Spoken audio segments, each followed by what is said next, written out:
Hello दोस्तों, क्या हाल चाल आपके। तो कल ही मैंने अपने वीडियो में बताया था कि मार्केट के हाल कुछ ठीक नहीं लग रहे हैं। भले ही प्राइस बढ़ रहा है, लेकिन जो ओवरऑल साइंस दिख रहे हैं वो सही नहीं है। और कल रात को डिप आई, 33,000 तक बिटकॉइन गिर गया। क्या मैंने कुछ खरीदा? हाँ, मैंने पैनकेक टोकन खरीदा $14.1 में, 14.1 या $14 में। आज इस समय तक देखें तो फिर तो 37,000 के करीब पे है बिटकॉइन। अभी भी हालत तो बहुत अच्छी नहीं है। इथेरियम 2400, बाइनेंस टू 324 पे, कार्डानो 1.54 पे। क्या मार्केट और गिर सकता है? हाँ, ज़रूर गिर सकता है। बहुत सारे अच्छे जो एक्सपर्ट्स हैं उनका भी यही कहना है कि अभी मार्केट यहाँ से 20 से 25,000 की रेंज तक आ सकता है। क्या आएगा? मेरे हिसाब से मुझे तो नहीं लगता कि 25,000 तक आना चाहिए। बहुत सारे, अब जब तक बहुत जितने भी इंस्टीट्यूशन अंदर हैं वो सारे लोग मिल के बेचना ना चालू कर दें तब तक तो मुश्किल है। तो कल की डिप बहुत ज़्यादा सीवियर थी। सभी ने देखा होगा 33,000 तक सामान काफ़ी सस्ता मिल रहा था। और आज जो एक और भी बात देखने वाली होगी वो ये होगी कि आज क्या कहते हैं, जो ग्लोबल मार्केट कैप है क्रिप्टो का वो भी काफ़ी डाउन हो गया है। मैं दिखाता हूँ आपको। करीबन करीबन ग्लोबल मैट्रिक्स में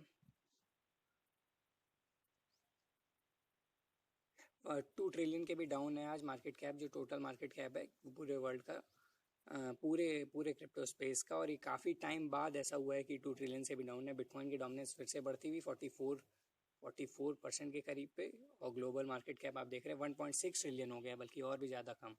और इथीरियम की भी डोमिनेंस गिर रही है। चार्ट में आपको साफ दिख रहा होगा कि ग्लोबल मार्केट कैप सीधा ऊपर से नीचे गिरता हुआ चला आया है। काफ़ी कम देखने को मिलता है ऐसा। तो 20K की मिडल रेंज तक वापस जा सकता है, लेकिन मेरे हिसाब से नहीं जाना चाहिए।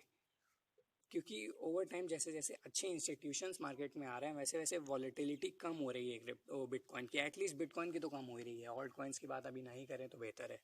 क्योंकि क्या कहते हैं, ऑल्ट कॉइन्स में कम होल्डर्स होते हैं, ज़्यादातर पेपर हैंड्स होते हैं, वो तुरंत घबरा जाते हैं। ज़्यादातर लोग फंड में आते हैं मार्केट में, तो वो जैसे ही वो सोचते हैं कि सेफ ट्रिपल डबल या ट्रिपल लेके निकल लेंगे, और अगर मार्केट एकदम से गिरने लगता है तो वो घबरा जाते हैं, तुरंत बेच देते हैं। तो आप वैसा करने से अवॉइड करें तो बेहतर रहेगा।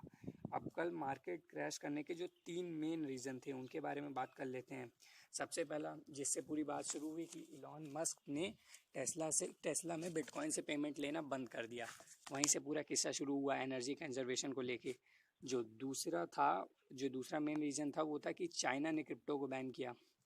और जो तीसरा मेन रीज़न है वो है क्योंकि ट्रेजरी कॉल्स, यूएस की जो ट्रेजरी कॉल है, उन्होंने कोई भी ट्रांजैक्शन जो कि $10,000 से ऊपर है उसको रिपोर्ट करने के लिए कहा है आईआरएस में।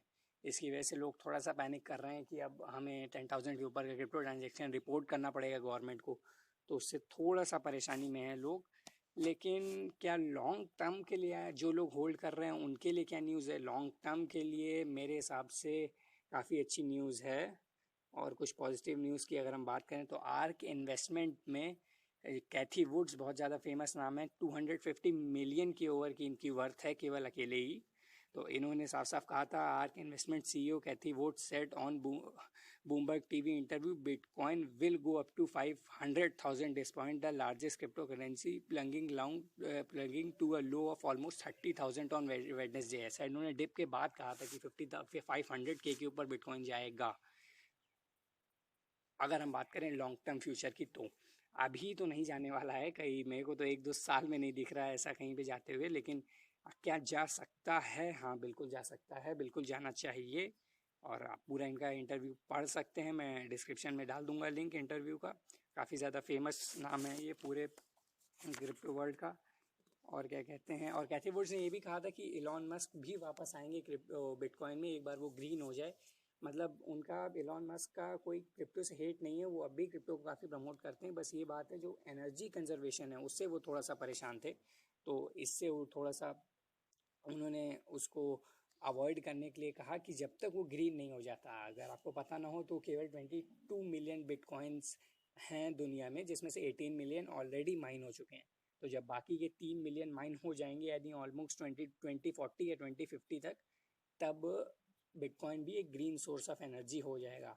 और जैसे जैसे इन्फ्लेशन आ रहा है आपको अपना पैसा किसी अच्छी जगह पे इन्वेस्ट करना है ताकि पैसे की वैल्यू असली में बढ़े, केवल नोट ना बढ़े, वैल्यू भी बढ़े आपकी, तो फिर वो बिटकॉइन ही होगा। अगर बिटकॉइन के चार्ट्स में चलते हैं तो फिर चार्ट्स में कुछ ऐसा खास है नहीं जिसको देखा जाए, क्योंकि उस डीप के बाद तो अच्छे साइंस नहीं दिखे मुझको चार्ट में एक भी बार। शुरुआत से ही वीक लग रहा है बिटकॉइन, अगर आप देखेंगे तो डेली चार्ट में यहाँ से क्रैश होना चालू हुआ 64,000 के मार्क से। जो पहला क्रैश था वो 46-47 तक गया, फिर हल्का सा बाउंस बैक आया 59 के करीब तक, और फिर वहाँ से क्रैश हुआ पूरा ऑल द वे 30 तक। उसके बाद हल्का सा बाउंस बैक 43,000, फिर 44 ऑलमोस्ट टच कर रहा था, उसके बाद कल फिर से 33,000 तक गिर गया।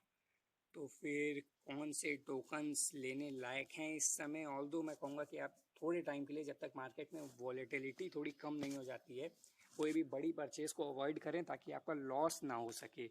और पेनी क्रिप्टो की बात करते हैं जो कि बहुत ज़्यादा फ़ायदा दे सकती हैं, तो फिर उसमें एक टोकन है जिसको मैंने खुद भी परचेज कर रखा है, वो है सेफ मून। सेफ मून की क्या यूटिलिटी है, अगर कोई पूछेगा कि ये टोकन क्या करता है, तो ये टोकन कुछ नहीं करता है, इसकी ज़ीरो यूटिलिटी है एकदम। लेकिन फिर भी काफ़ी ज़्यादा ट्रेंडिंग में है ऑन ट्विटर, इनके ओवर 800K फॉलोअर्स हैं। और क्या कहते हैं, करंट प्राइस है 0.00000047 मैंने 0.000005 पे लिया था, तो अभी मैं हल्का सा लॉस में हूँ। लेकिन जो सेफ मून की जो ख़ास बात है वो ये है कि जब भी आप सेफ मून बेचते हैं तो इसमें से आपका 10% टैक्स लगता है। 10% टोकन्स में से 5% लिक्विडिटी प्रोवाइडर को यानी पैनकेक शॉप को जाते हैं, बाकी के 5% बर्न हो जाते हैं। तो जो ऑल ओवर सेफ मून की सप्लाई है वो कम हो रही है। जब उन्होंने चालू किया था तो 1 क्वाड्रिलियन टोकन थे, और आप बचे देखिए 583 ट्रिलियन को टोकन केवल, यानी ऑलरेडी 2 महीने के अंदर ओवर 400 कुछ ट्रिलियन टोकन बर्न हो चुके हैं, यानी 42% के करीबन टोटल का। इसलिए मेरे को ये काफ़ी अच्छा लगता है। मैंने तो ज़्यादा नहीं $100 इन्वेस्ट किए थे इसमें, केवल एक समय पे काफ़ी प्रॉफिट में था, लेकिन अब डिप के बाद हम काफ़ी लॉस में आ गए हैं। ये टोकोनॉमिक्स पे काम करता है, यानी टोटल वो कम हो रहे हैं, टोकन्स कम हो रहे हैं, तो यानी अगर प्राइस बढ़े या ना बढ़े, अगर आप एंट्री लेते हैं तो आपको प्रॉफिट होगा। Although I am not an financial advisor, आप अपनी रिसर्च जरूर करें। और ऐसे पेनी क्रिप्टोज़ में काफ़ी रिस्क होता है। और 2.1 मिलियन होल्डर्स हैं इनके, केवल 2 महीने पुराना प्रोजेक्ट है और काफ़ी समय तक ट्रेंडिंग में रहा था। मैं आपको दिखा देता हूँ इनका जो ट्विटर्स पे काफ़ी बहुत ज़्यादा वो प्रॉमिसिंग पेज है। अपना वॉलेट भी ला रहे हैं और अपना ये देख सकते हैं आप 800K के करीबन सब्सक्राइबर हैं, फॉलोअर्स हैं, और काफ़ी प्रॉमिसिंग पेज है। इनके CEO भी काफ़ी मेहनत करते हैं प्रोजेक्ट के पीछे, और हाउ टू एक्यूमुलेट ये आपको यहाँ पे पता लग जाएगा। और इनका अपना वॉलेट आने वाला है, अपना क्रेडिट कार्ड आने वाला है। और आप बेन फिलिप्स को अगर आप नहीं जानते हैं तो बेन फिलिप्स काफ़ी नामा हुआ चेहरा है, 1 मिलियन के करीब इनके भी फॉलोअर्स हैं। ये भी इसको काफ़ी पसंद करते हैं, काफ़ी अपने वीडियोज़ में इसको इन्होंने प्रमोट किया है। तो सेफ मून वहाँ से एक अच्छी पिक हो सकती है। और क्योंकि टोकोनॉमिक्स पे काम करता है, एकदम ग्रीन है, इसमें कोई एनर्जी कंजर्वेशन नहीं होता है एक्स्ट्रा जिसकी वजह से लॉस हो। और बिटकॉइन डोमिनेंस की तो अब हमने कल भी बात की थी। कल भी मैंने आपसे कहा था कि अभी बिटकॉइन बिल्कुल भी सेफ रेंज में नहीं है, वापस क्रैश हो सकता है। आज भी मैं वही कहूँगा कि अभी सेफ रेंज में नहीं है, जब तक मेरे हिसाब से 52,000 के आसपास एक बड़ा सपोर्ट लेवल है, वो नीचे से भी रेजिस्टेंस दे रहा है, ऊपर से भी रेजिस्टेंस देता है, सपोर्ट देता है। तो जब तक वो नहीं पार हो जाता तब तक मैं नहीं कहूँगा सेफ़ है। और अगर हम डोमिनेंस की बात करें तो आप साफ देख सकते हैं यहाँ से एक बड़ी सी रेड लाइन आते हुए 39 पॉइंट कुछ से आप एकदम से 45 की डोमिनेंस हो गई। अगर आप ऑल्ट कॉइन होल्डर्स हैं तो मेरी आपसे एडवाइस रहेगी क्योंकि कुछ समय के लिए कुछ स्टेबल कॉइन्स में शिफ्ट करने की कोशिश करें। स्टेबल कॉइन जैसे इथीरियम हो गया, बिटकॉइन हो गया, बाइनेंस BNB हो गया, क्योंकि ऑल्ट कॉइन पे केवल भरोसा पूरा रखना ठीक नहीं होता कभी भी। तो अगर ऑल ओवर का आज का वो देखें तो मेरे हिसाब से अभी तो कुछ समय तक मार्केट में थोड़ी वोलेटिलिटी रहेगी। और अगर आप अभी इन्वेस्ट करना चाह रहे हैं तो फिर थोड़ा सा रुक जाइए, क्योंकि अभी आप इन्वेस्ट कर देंगे, हमारी चांस मार्केट 20,000 में आ जाता है तो आप देखेंगे कि आधा हो गया, पैसा लॉस हो गया और बेकार है, तो उसमें कोई फ़ायदा नहीं है ना फिर। तो इसीलिए अभी आप थोड़ा सा इंतज़ार कर सकते हैं। कुछ समय बाद जैसे जैसे थोड़ा सा मार्केट स्टेबल होगा आप वहाँ पे आ सकते हैं मार्केट में। US वाले तो काफ़ी लेते हैं, काफ़ी ज़्यादा US में क्रेज़ है क्रिप्टो का। 33 330 मिलियन की उनकी टोटल पॉपुलेशन है, उसमें से 15% क्रिप्टो यूज़र हैं। और आपको भले ही नंबर कम लग रहा हो सुनने में, लेकिन बहुत ही एस्टाउंडिंग फिगर है ये। तो फिर आज की वीडियो में बस इतना ही, और कुछ कॉइन्स के बारे में आगे डिटेल में बताऊंगा कि कॉइन्स करते क्या हैं। कुछ अच्छे कॉइन्स हैं इस समय जो नज़र में रखने चाहिए सबको, जैसे STMX वगैरह है। STMX अगर आपको 1 पॉइंट कुछ सेंट में मिलता है तो फिर ऑल सेफ ट्रिपल है वो, वहाँ से सेफ ट्रिपल तो होगा ही आराम से। हाँ, लेकिन फिर भी I am not an financial advisor. चलिए मिलते हैं फिर कल एक नए वीडियो के साथ। Good afternoon and have a good day.